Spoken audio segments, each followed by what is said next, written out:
Hello. It's Ken for your weekly fix of A Course in Miracles. What a week for me.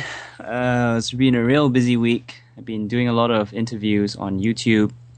And if you haven't seen already, the YouTube channel is on youtube.com/ACIM Explained. I did an interview with Carrie Triffett and Carol Howe, both great ACIM teachers. Did a lot of video work this week, so yeah, really busy. Now, the show that we have for you today is really exciting.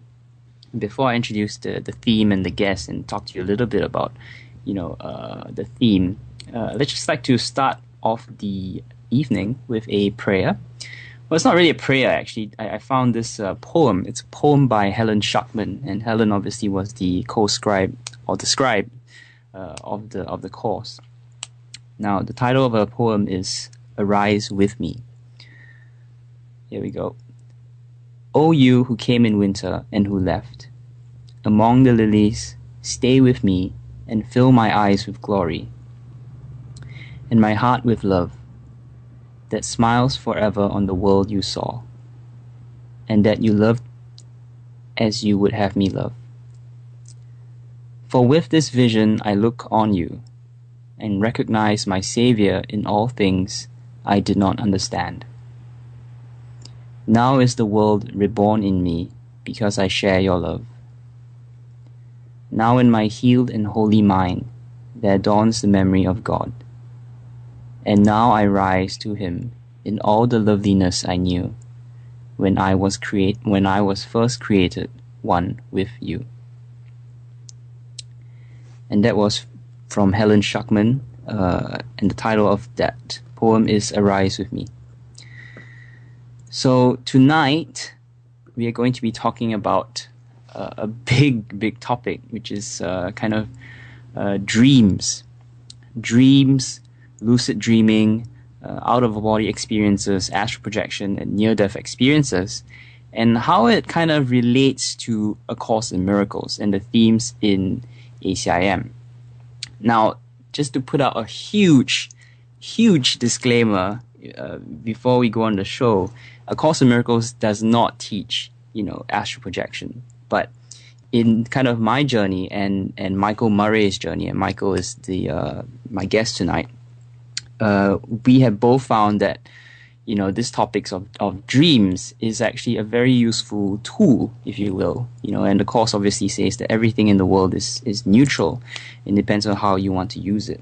And obviously this big topic of, out-of-body experiences can really serve to teach various truths that are pointed to in the course, which is obviously, one of them is I am not a body. That's what the course is saying. We are not separate bodies. We are not flesh and bones, and neither we are astral bodies. We are more than separate entities. And the other one is that the course teaches that there is no death, right? And I think for anybody who has had an out-of-body experience or a near-death experience, it's something that you can say from deep understanding that there really is no death. The passing away of the physical body is not death. So my guest today is Michael Murray. Michael Murray is Irish. He was born in 1964. And Michael has had a pretty interesting life. He's had 4 near-death experiences, experienced from the age of 7 until he was 35. And several of these near-death experiences occurred to him as very traumatic events, events where he nearly died, so to speak, or, lost his physical body. And in 2008 and in 2009, Michael experienced 2 very profound spiritual awakenings. And, I won't go into much about what they actually were. Or, I'll let Michael describe it for himself. And shortly after his experiences, he discovered A Course in Miracles.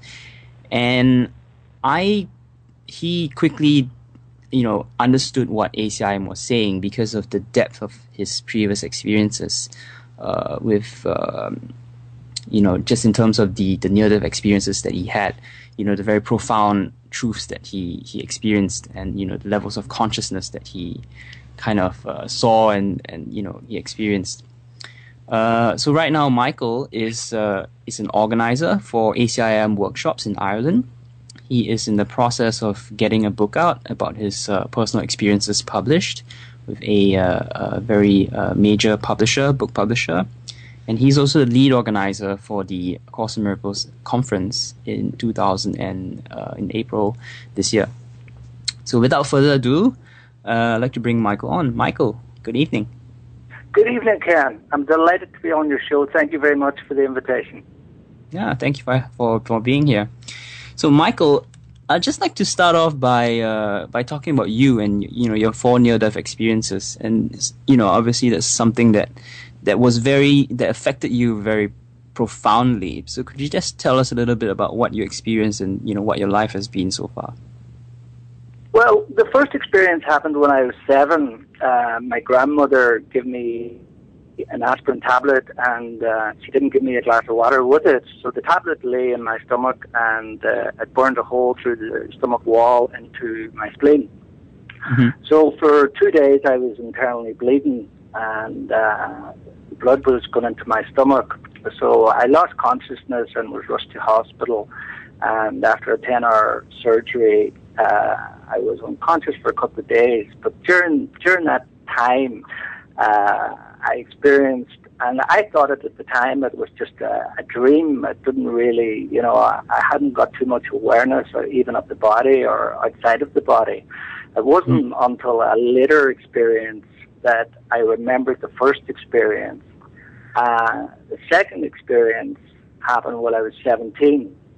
Mm-hmm. I fell 30 feet head first onto a concrete floor, and my skull was cracked open, and the moment I hit the floor, I was out of body. I didn't, when I tell people, like, they kind of grimace and think, like, that must have been painful.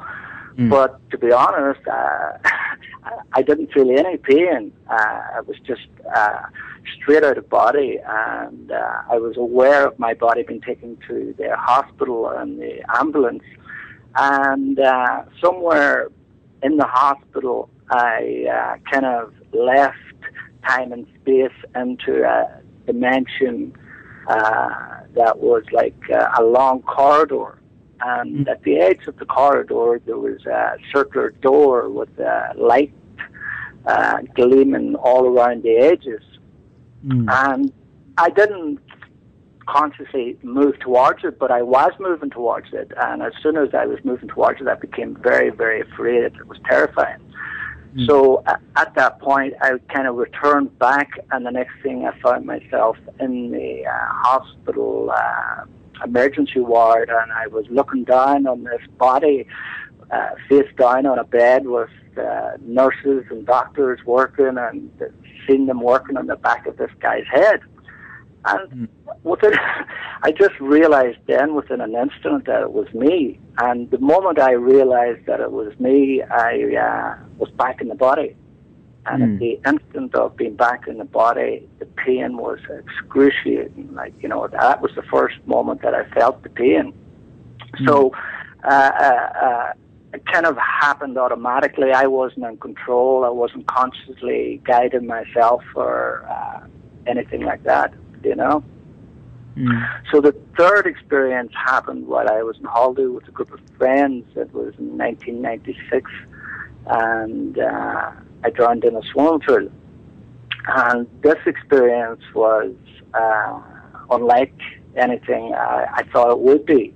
I thought I would be struggling for breath and breathing and all this kind of struggle for life. But I couldn't swim, basically, and I was in the deep end of the swimming pool. And it was one of the most peaceful, tranquil, it was really beautiful experience. And again, I found myself, outside of the body through consciousness. And I found myself in the same kind of dimension of this corridor with light. And again, I became very afraid of the light. And I returned back in to my body as I was being pulled out of the swimming pool. And again, like, you know, I was becoming used to it at this stage, and it didn't really have too much effect on me. And then the fourth experience happened in 1999. I had my femoral artery severed, and I lost an awful lot of blood very, very quickly. It was hitting the ceiling, really. It was pumping out, like, so I was rushed to hospital, and again, in the operating theatre, I had another experience of being out of body, another experience of being in the corridor, another experience of the fear of the light, and basically, you know, again, I came back in, and I really didn't think too much about it. You know, I didn't really have the information or know what was going on.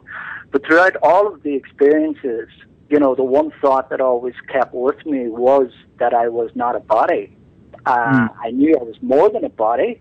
I knew that if I was outside of my body at these events, then therefore, you know, that there was no death. But I didn't know what the next logical step was after death with these experiences. But after my second experience, which was the fall when I cracked open my skull, for about 5 years after that experience, from the ages of about 18 to 23, I had an awful lot of astral projection. And this happened automatically. I would be happening just as I would be falling into a sleep. And I would have this vibration, this kind of buzzing sound in my head. And the next thing, I was just out. And I was, when I started, at the very beginning when it started, I was kind of experiencing being up in kind of the corner of rooms. And then I got more braver, and I was up above my hometown, and I was looking down, and I could see everything. Basically, I was never above the town, even on a helicopter or anything, so I knew that, you know, it wasn't a memory that was coming to me, so I could point out even my hometown, my house, and clubs and football fields and all of this, like, you know. So that's one of my questions, actually, Michael. Like, how is it that you're so sure that these were out-of-body experiences and not dreams? It was because it was so vivid, was it? Or just that? Yeah, so soft? because basically, you know, the experience itself, I was experiencing a visualization of my body, you know, coming back into the body, because it was so limitless, the experience outside of the body. But when my consciousness came back into the body, it was like being crushed into kind of this little small space, you know. And the other thing was that I know now, which I didn't know then, was like, you know, that we are not inside our body. Our body is inside of us. We are not in the world. The world is inside of us. The universe is inside of us. So it's not you know, when you have an out-of-body experience, the experience happens in your mind, because that is the us, we're mind. So basically, you know, how we have the experience is through consciousness, because it was consciousness of the physical body moving to a consciousness of the astral body, moving to the consciousness of a spiritual body. Right. So, you know, again, it's very hard to describe this to someone, you know, that hasn't had the experience. Right. Because, you know, the words, you know, how to explain it, it's, you know, it's kind of like, you know, if you haven't been to a certain place, you try to describe it the best you can. But, you know, there's nothing like the experience. I met a person who had the experiences, and we just clicked, and we just knew exactly how each of us had experienced it. So tell us a little bit about what happened in 2008. With the spiritual experience, awakening. Yeah, I was just basically in a real bad place for a couple of years. I was clinically diagnosed with depression. I was seeing a few psychiatrists. In 2006, I had walked away from a very successful business, walked away from my income, money, and everything, and I really became severely depressed. And I went to see a psychiatrist, and that was tablets, and every doctor I went to, it was tablets. So, and then I became drinking a lot, so I was basically nearly an alcoholic at the time. So it was in a real bad place, like, you know. And then on my birthday, on the 29th of September 2008, I was just sitting in a room with my son, and I was on the computer, and he was sitting behind me watching TV. I had the headphones on, and what happened was that this sensation of when I used to transcend the body at trauma events, like, you know, I remember the sensation of moving outside of the body, and I was just sitting there, and this sensation overcame me, like, you know, and I knew something was happening, but I wasn't afraid because, you know, I had experience of this occurrence before.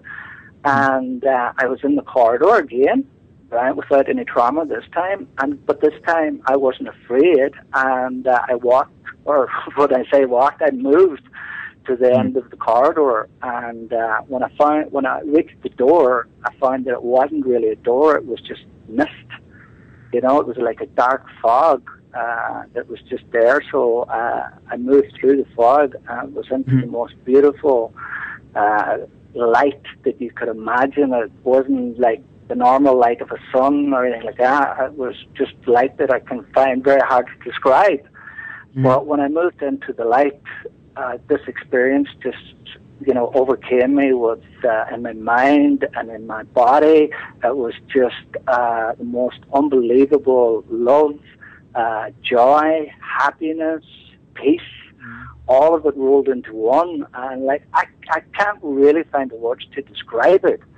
And this happened. Then I came back into the consciousness of the body again, and I was just so overcome. I sat at the computer for 2 hours, and the tears were running down my cheeks. I couldn't stop crying.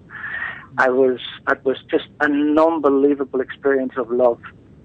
And it wasn't until later on that I actually read the first chapter of A Course in Miracles that I kind of understood what that experience was. It was kind of under revelation, where Jesus describes that it's a direct communication from God. But so when I read that, I was automatically hooked because I could identify with that experience immediately. But at this time, I didn't have the Course. I never heard tell of the Course. So straight away after that, you know, it was just my whole kind of thinking changed automatically, instantly, and I had this sense of healing that, you know, I was on so much medication that I just, within the next couple of days, I got all of the medication, all of the tablets, and I threw the whole lot into a wheelie bin and into the rubbish. And I never took a drink after that, which was, I was drinking a lot before that. And I had this sense now of this question inside me, like, you know, relating to God, like, you know, and I started to tell people that I had an experience with God. I didn't know how to describe it. So I just told them I had this experience with God, and people were kind of, you know, oh, this born-again Christian now, like, you know. So, you know, I didn't want to get too carried away with that. I had to be very careful what, you know, how I was going to describe this to people, like, you know. So I told my father, and he was delighted for me, and I told a few friends that something happened that was much better than winning the lottery, you know. So for the next 3 months, you know, I had this kind of been guided. I had this voice in my mind now kind of directing me. So my best friend then was a girl called Diane, and she had known this guy called Aidan Doherty, who was a very spiritual guy, and she had been talking to me about him for a few years. And Spirit just one night guided me, like, you know, to meet Aidan. And I didn't know what was going to happen or what was, you know, what was I supposed to say, because this was a stranger. So I invited him up to my home. It was a Friday evening at 5:30, and he came in, sat down, and at that moment I just opened up, and for the next 6 hours I told him my whole life story, a total stranger. And by the end of it, I was completely soaking wet. Every part of me was drenched in sweat. And Aidan just got up, and we became very, very good friends after that. He didn't judge the situation. He didn't, look at me and, give any advice, because I think somewhere deep within himself that he knew that this was a kind of a purification process of myself releasing, the old me to welcome in, this new consciousness that I had now within me. And what happened after that was that just burned on now. Another event, and the second event happened in March, I think it was, in 2009. I was sitting with, again, my friend Diane, and we were just sitting on a Friday night. It was around 9, 10 o'clock. I was just sitting in front of a big fire and listening to music. And the next thing, this vibration happened in my head again, and I remember just grabbing her hand this time. The two of us sitting on the couch, and again this experience happened, which was more intense than the first experience. It was more pure. It was more. It was a higher dimension, and I just went with it, and it was unbelievable. And it happened again within the mind, and the mind is outside of time and space. So I held on to her hand, and I thought, from my experience of it, it lasted maybe 4 or 5 minutes. But as I was coming back into the consciousness of the body, I looked at Diane, and I didn't see her as a body. She was pure light, the most beautiful colors of, it was like the chakra lights within the body, but there was no body. It was just an outline of a body, but pure light. It was like a prism of pure, the most beautiful colors. And I just was there for a few seconds, and it was gone. And then she sat with me very intently, never disturbed me. She just held onto my hand and went with me. But from her perspective of the event, it was an hour and a half. From my perspective of it, it was a few minutes. And that really, brought it home to me then that it was an event that was outside of time and space. Yeah. So what happened within a day, Michael, I'd like to kind of bring it back to ACIM. I'd just like to ask you how does this all apply? When you discovered ACIM, how did it apply to in viewing your experiences? What does ACIM say? And, how did it affect your kind of understanding of what happened to you? Yeah, that's a very good question. Within a couple of days of that event, for the next 6 days after that event, I felt like I was getting all of these downloads of information. I never slept for the 6 days. Either night or day. It was just it was like somebody plugged me into the mains. I had all of this energy kind of going through the body. There wasn't a hope of me getting any sleep, and it was night and day.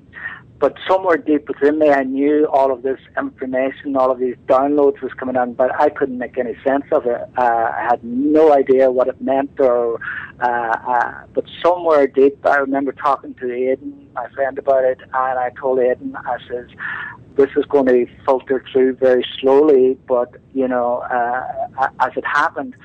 So at the end of that event, Diane handed me the book. And she said, this is a present for you. It's a book called A Course in Miracles. So I started reading the book. And the minute I started reading the book, I had this voice within me. And as I read the book, I had the most clearest understanding. I got hooked on a number of the principles, of, when it said, I am not a body. I went, yeah, that's true. When it described revelation, yeah, that's true.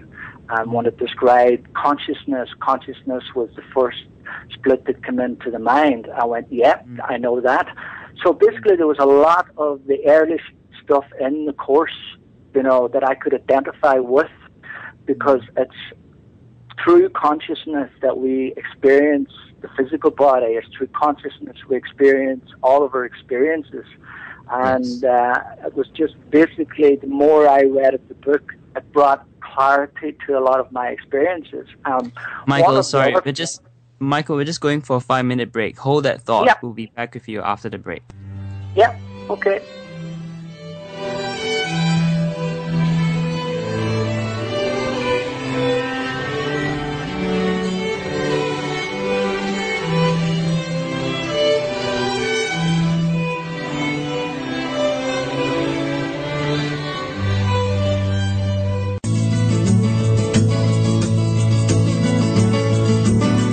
Hello and welcome to Sageville, USA. I'm Kathleen, and my sister Fern and I will be your hosts as we share life stories, discuss, explore, discover, learn, and have a little bit of fun. Join the conversation here at 1-2 Radio, changing the way we listen to the world.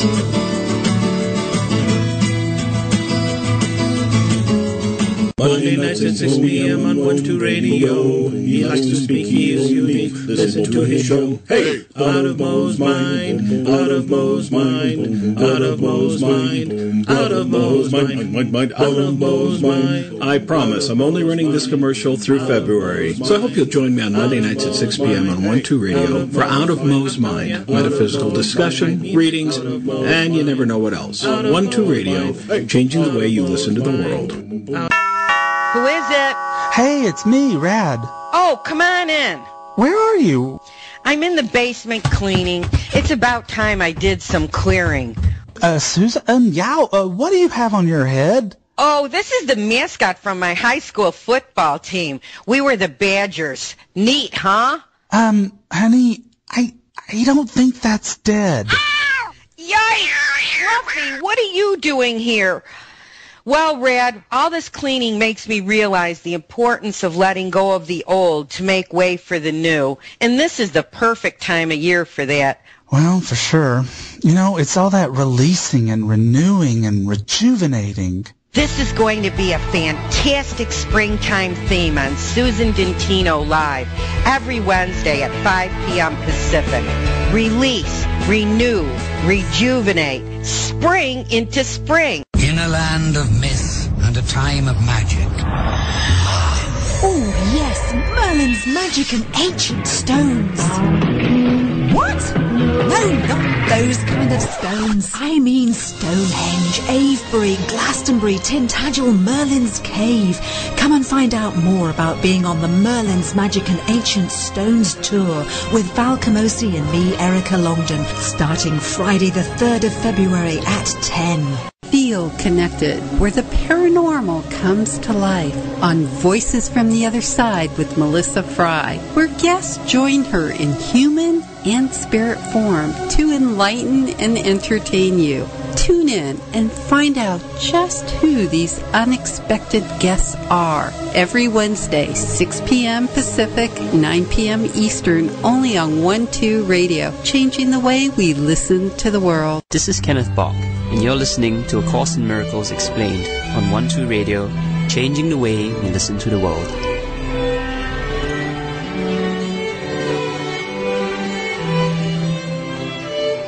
Hi, this is Kathleen Hall, also known as Psychic Cat from the Cat on a Mission show, and I have 2 words to summarize the new year: mission accomplished. That's right, for 2 years, Cat on a Mission brought you voices from around the globe to brighten and support your world, and now it's my turn. Welcome to my new show, The Psychic Cat Show, Wednesdays at 10 a.m. Pacific. Let's see what miracles abound in your future. The new Psychic Cat Show, Tuesdays on 1-2 Radio. I feel stuck. I wish I could find a genie to grant me 3 wishes and change my life. Oh, yeah? What would you wish for? Money, a great career, and a great relationship. Then I could live happily ever after. Good luck finding that genie. I'm Kelly Whetstone. Join me every Tuesday at noon Pacific for empowerment and learn how to be your own genie.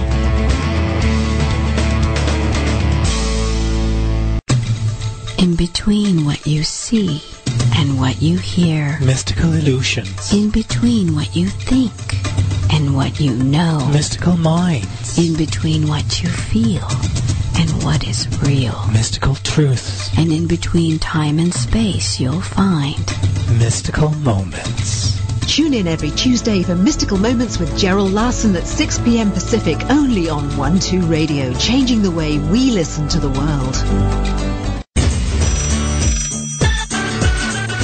The phone lines are open. Call now. 218-862-7200. Extension 870-303.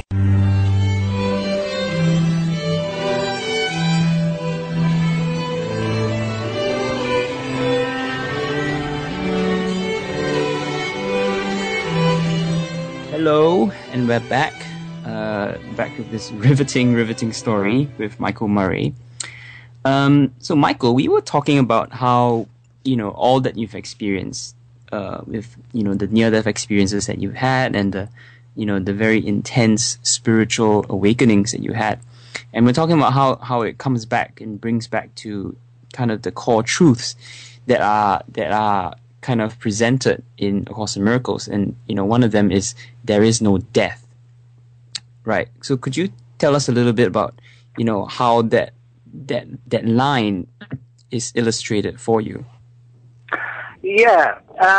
Basically, when I read that in the Course, that there is no death, I fully understood it.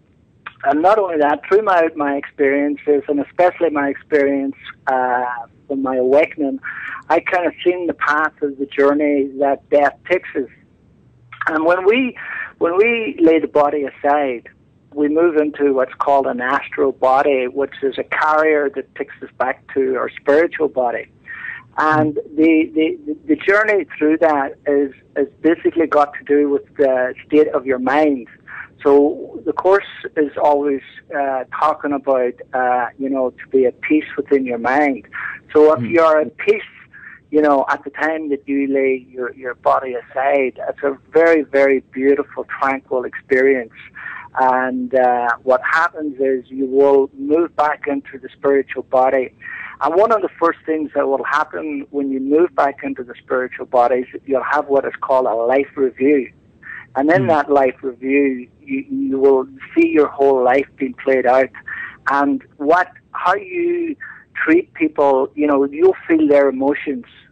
And, if you treat people with love, you'll feel love. If you treat people through judgment, then you'll feel judgment. Because, it's not that there's a higher being judging our life. The Course says that when you judge another, you judge yourself. And one of the things that I loved about the Course when it said that was because it's you judging yourself while you watch your life review. So one of the things that the Course is teaching us is to become non-judgmental, and there's a very good reason for this, is because when we look at it, if we judge people harshly now, then we'll judge our own life review very harshly. But if we can become non-judgmental, then we will then not have this judgment upon ourselves, because it's through this harsh judgment of ourselves that we kind of come back here then and write ourselves another life, because what we basically need to, the purpose of the world is healing. The purpose of the world for the ego is to keep it mindless, is to keep the ego alive. But the Holy Spirit's purpose for the world is to use this as healing, to heal our minds. And one of the aspects of healing that mind is to become non-judgmental, or to allow the Holy Spirit to do the judging for us. And there really is only two judgments of the Holy Spirit. One is the call for love, and the other is the expression for love. So the answer to both is the exact same, which is love. So throughout my experience, soon after I started reading the book, I met with Aidan one day, and we started talking about forgiveness. And I felt my life, I had been victimized most of my life. I had been in situations where I really was persecuted and victimized by an awful lot of people. So Aidan kind of was my spiritual guide at this time, and he was telling me, like, you have to start practicing forgiveness. And one of the things that I said to him was that I have to forgive everybody. And he says, yes. And I said, I don't know if I can do that, because There's some people I just can't forgive for what happened. And but I says, what I will do is I'll start small forgiveness lists. So I did, and I started forgiving, and the most unusual thing happened. I started meeting people that I hadn't seen for 20, 25 years. I seen an old school teacher of mine, and it happened one day. I was in a jacuzzi at a swimming pool, and he was sitting right beside me. And this teacher had a profound effect on me at school. He was very vicious towards me, and here I was sitting chatting to him about, nature and about life and everything. And we hadn't seen each other for 25 years. And in that moment, I asked the Holy Spirit, that I was my willingness was here for forgiveness to come through me. And I felt so good after that event that I said, I'm not going to hold forgiveness from anyone. I'm going to start now consciously making a decision to delve into my life and to bring up all of those grievances that I held and start the process of letting them go. And I did. And I started meeting people that just out of the blue. I met a solicitor who had problems with. I met a nightclub owner who had problems with. And in them holy instance, I just said that I was a willing vessel for forgiveness, and I just seen them as Christ. I seen them as pure and innocent, perfect and whole, and as God created.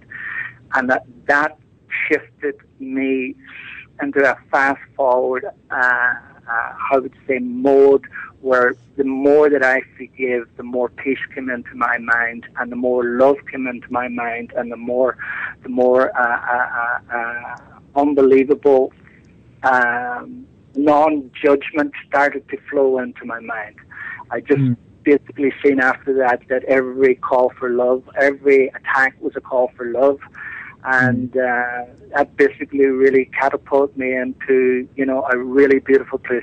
And again, the Course talked a lot about this, about letting go, about bringing all your guilty little secrets to Jesus and letting Him, take care of them for you. And again, it was just another tick in the box for what the Course was talking about. I didn't believe it anymore. I knew it. I went from a place of believing that this is possible to knowing that this has happened. Yeah, Michael, I mean, we were just talking during the break, and, to me, my intuitive feel is that, clearly you had experienced so much of, you had 4 near-death experiences, and, obviously there is a plan for you in this incarnation or in this lifetime, so to speak. And that clearly is for you to really, be able to tell people that there is no death, and we are not bodies. And it's very interesting how you found ACIM after all of these experiences as well. It's not like you found ACIM or you read all this stuff about near-death experiences and then you kind of use that truth, but really it's kind of like a reverse thing for you. You experienced it first and then found a teaching that really was saying all of these things, and you obviously understood it immediately because you had experienced it. And I just think it's fascinating. I mean, to me, it's very, very interesting. Yeah, I mean, what happened, what really fast-forwarded me then into more kind of profound kind of revelations was the letting go, by practicing forgiveness. I can't stress how forgiveness is the key to reaching a state of mind, a state of being that is closer to our true identity. And I started, at nighttime, I don't sleep too much. I only sleep for 2 hours. I wake up and I would lie awake, just having all of this kind of conversation with Spirit in relation to anything that I want to discuss or talk about. I go back to sleep, wake up 2 hours later, and this kept happening and happening, and this has been happening for the last 3 years. So one of the experiences that I had in consciousness was that we're not in one dream. We don't just waking up and we're back home. So there's 4. We're within 4 dreams. We're dreaming, and then we went in within a dream, and we went in within a dream, within a dream, within a dream. Right. It's really like the movie Inception, isn't it? Yeah, exactly. I did a talk in Dublin last July, and I did the diagrams and I showed all of this, and then within a month after that I watched Inception, and I couldn't believe it, and I says, this guy must have done the Course in Miracles. So I went online to see who he was and everything, and he's a very well-known director, producer, and he had written it himself, but the concepts and it was the exact same as the diagrams and the experiences that I had. And each level of the dream is a different level of consciousness. And Jesus even quotes this in the book, where he says we've gone from sleeping dreams into deeper dreams into deeper dreams. Yes, and Wapnick talks about rungs of the ladder, doesn't he? Yeah, that's right. And at the very bottom of the ladder is the physical world, us. That's the third dimension of where we're, the physical dimension is. So when we kind of lay the body aside, what we do is move into what's called the spiritual dimension. It's a fourth dimension, which is right above us, and that's where the cycle of reincarnation takes place, where we move into the spiritual dimension, we review our life, if we have more lessons, or basically if we have any unhealed guilt within our mind, then it's us that chooses to come back. It's not that there's somebody saying, right, you back down there again and sort that out, it's our choice always to come here. Nobody kind of forces you to come here, because we have this quest within us to heal. We want to go back home, but we know we can't go home with carrying this guilt. So the world is kind of a place where we're going to come and dump our guilt here and regain our innocence. Because in spirit, you can't be angry with someone. That's just a state of love. And spirit is the same as heaven, but only, the presence of God, the oneness and everything. Separation is still in spirit, but it's not that perfect state of oneness. So above spirit, then you have the fifth dimension, which is our higher selves. Now, you can put different symbols on these, whichever you like, because they're all just basically symbols. But what I put on in the higher self, you could call it a place of archangels, ascended masters, whatever, kind of symbol that you want to use. But that would be the fifth dimension. And then what's happened is on the sixth dimension is what you call Christ. It is the total oneness of the sonship. And if you remember in the Course, Jesus says, I stand below God and you stand below me. But we stand a good bit below Jesus because we're the 3 dimensions below that. So basically on the sixth dimension it is Christ, and it is from there, that point, that we will all unite, we will all become one. And the levels below us, the dimensions, the realms below us will all disappear one at a time. So as further we go up the ladder, we awaken from the dream one at a time. And when we awaken in Christ and consciousness, we will awaken in one. It's not that one person will get there and have to wait there a while for other people to catch up. When you awaken, everyone awakens. And that's what Jesus says in the Course, that when I awakened, you awakened. And basically what's above that then is the divine heaven of perfect oneness of God and Christ, which is heaven. So Michael, we're just going to open up the phone lines. So the phone lines are open. If you have a question for Michael, please call in. The number is on the 12 Radio website. But Michael, what's really interesting to me is that you've put together a system. Now I don't know obviously how much of this is actually true because I haven't experienced it myself. But I do know that there are patterns in the illusion, so to speak, with another set of material which I've read, which is called the Law of One or the Ra material.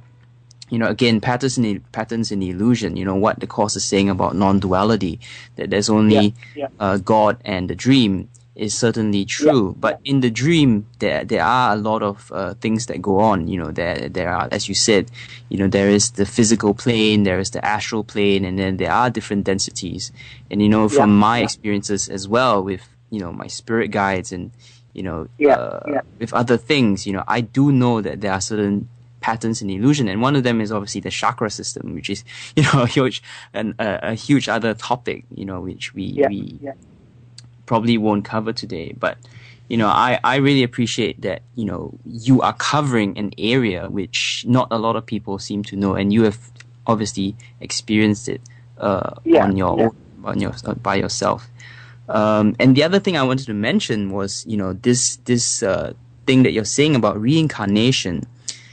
Is that we're forced to reincarnate if we have any bit of unconscious guilt in our mind, and in our totality of our mind, and that's something actually very Buddhist as well. The Buddha talked about the endless wheel of incarnation and reincarnation until the Buddha finally erased all of the defilements in his mind, and then he stopped this cycle. So clearly, and in Disappearance of the Universe by Gary Rayner, it talks about this same concept that we will be hurled back into the world of form if we don't heal our minds through forgiveness. We have a question. Michael's website is acim.ie. Because Michael is the facilitator for ACIM Ireland. Maybe, Michael, can you tell us a little bit about, obviously you run workshops now, and you are the lead organizer for the conference in Ireland. Can you say a little bit about what you do now? Yeah, basically what I have done, I've been trying to raise the profile and the awareness of the course in Ireland. And you might see it at the end of chapter 4 in the course. Jesus talks again a little bit about revelation. And one of the things that really stuck out to me on that was that, he says God does not need revelation returned to him, which would clearly be impossible, but he does want it brought to others. This cannot be done with the actual revelation. Its content can't be expressed because it is intensely personal to the mind that receives it. It can, however, be returned by that mind to other minds. So I seen this as my purpose. I seen this as, I received this experience, and it was an experience like, that I was in an audience with God.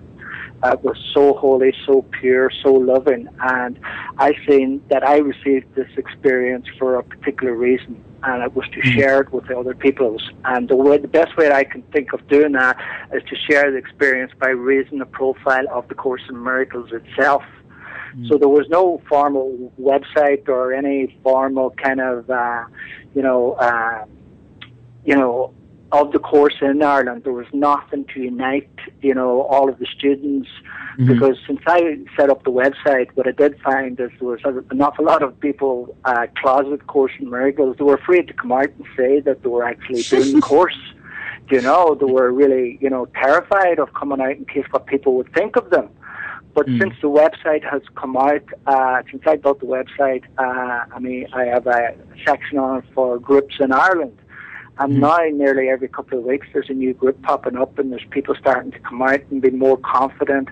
So I held a workshop last year in Dublin, and this year, also last year, I was very privileged to have John Mundy over, which was absolutely fantastic to have John here. So I wanted to take it a step further and, establish an annual kind of an event that would cement awareness of the Course in Ireland. So I started organising the very first national conference of A Course in Miracles. And I just really wanted to get this event onto the ground where people can join for at least one weekend a year and come and meet other people. And with that joining, that's what the course is really about. It's not about the form of who's teaching and what they're teaching. It's really the experience of joining with other minds. And I see that, it's brought a great purpose to my life that, through the experience that I have had, that now I can share this experience, through helping other people kind of to join, and unite and be, a comfort to other people and set up the groups within Ireland so people can, talk about the course and share the course, and if they have problems with the course, So that's one of the main reasons behind the work that I'm doing here at the moment, is just basically to bring it into the awareness of people's minds, and then they have the choice to make. Do I want this or do I not? But when they don't know about the course, they don't have that choice. So the choice is really up to themselves. So what I really want to do is get it out there and let everybody know that this is there for them if they can. It is another way. It's another way of thinking, Yes. And I mean, again, I have a big a big resonance with what you're saying, because in many ways it's very similar to what I went through. I had a very, very intense mystical experience, which I actually haven't talked about on this show yet. But I mean, in many ways, I had a very intense, 4-day mystical experience where I basically had no ego. And, when I came back, I knew that there was something I had to do, and that was to kind of, to share what I had experienced. And the best way I knew how to do that was to teach A Course in Miracles, because, ACIM really contains, it's a high octane teaching, in terms of spirituality. It's a real quality spiritual teaching that will get you very, very far if you take it seriously. And obviously the central practice of forgiveness is so important in ACIM, but so is the understanding of all the other components that fit around it. Hence this kind of the radio show that we have. So, Michael, we just have about 3 minutes left. Is there anything else you'd like to share with our listeners? I just listened to your guest last week, Gary Renard, and I have to say that we've been very, very lucky here that Gary is going to be our guest speaker. He's flying in from Los Angeles, and I am delighted that he has accepted and he is coming to Ireland, and he is going to give us that lift to get the conference, off the ground and everything. So I'd like to just say a special thank you to Gary for accepting the invitation. Also, I would like to thank you, Kenneth, and I know you'll be traveling over, and so basically, it's just, a platform. I'm going to be having a number of Irish speakers there who are going to be sharing their experiences. So I would love to just give a big thank you to everybody who's involved this year, and to all the people who are supporting the conference. It really, really does mean a lot to me, and I want to give a big thank you for that. Yeah, absolutely, Michael. I'm very happy to be speaking, because it's my first speaking engagement. Yeah. And for me, this is a big journey. It's kind of like the starting of a big journey for me. I know that, in 5 years' time, in 10 years' time, I'm gonna look back and like, okay, wow, this is pretty amazing. But yeah, likewise, I'm very grateful that you invited me, and it's clearly, to me, the Holy Spirit is working behind the scenes to put all of this out. In the public domain. So, Michael, that leaves me to thank you so much for being here. It's been an amazing hour, and I'm really, really looking forward to reading your book. Right, thank you very much, Kenneth. Well, I'm so delighted, and thank you for the invitation for coming on the show, and I really, really do appreciate it. This is my first live interview on a radio, so I've been very nervous. I've been stressed out all day about what if I say something wrong, or what if I do this, what if I do that. But I have to say, I just got myself out of the way and allowed what had to be said. So I hope I haven't said anything that I shouldn't have. No, I think it went great. And I'm sure all of you in the chat room and people listening out there will agree. Or you. Right. Okay. So that was Michael Murray. Michael Murray is the facilitator for ACIM in Ireland. His website is acim.ie, and hopefully he will have a book out to share with us.